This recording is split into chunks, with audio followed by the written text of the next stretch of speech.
മരുഭൂമിയിലൂടെ ഇങ്ങനെ നടന്നു പോയിട്ട് അവിടെ ആ സമയത്ത് ലാബേഴ്സ് ഒന്നും ഉണ്ടാവാത്ത സമയത്ത് ഇയാളുടെ പറഞ്ഞേക്കും അവിടെ മെറ്റീരിയൽസ് ഇറങ്ങിക്കുന്നത് അത് കവർ ചെയ്യണം, അല്ലെങ്കിൽ മുനിസിപ്പാലിറ്റി ഫൈൻ അടിക്കുന്നത്. അത് 4 മണിക്ക് ലേബർമാർ എന്നിട്ട് ചെയ്യേണ്ട പണിയാണ്. പക്ഷേ എന്നെ പറഞ്ഞേക്കും ടാർപോളിനായിട്ട്.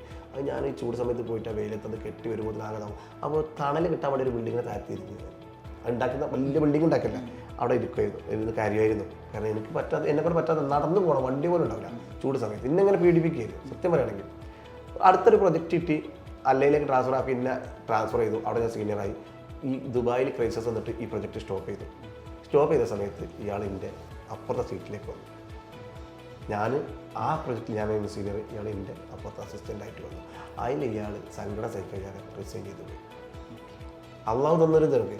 മാത്രമല്ല, ഞാൻ ആ കരഞ്ഞിരുന്ന ബിൽഡിങ്ങില്ലേ, ആ ബിൽഡിങ്ങിൻ്റെ ടോപ്പിലെ മേലത്തെ ഫ്ലാറ്റാണ് ഇപ്പം ദുബായിൽ ഞാൻ ഷോറൂം വാങ്ങാൻ പോയപ്പോൾ ഞാൻ എടുത്തത്. എന്നിട്ട് ആ ഫ്ലാറ്റിൻ്റെ മേലെ ലൈവ് വീഡിയോ ഇട്ടു. ഞാൻ കരഞ്ഞിരുന്ന ബിൽഡിങ്ങിൻ്റെ മേലെ ഞാൻ ഇന്ന് ചിരിച്ചിരിക്കുന്നുണ്ട്.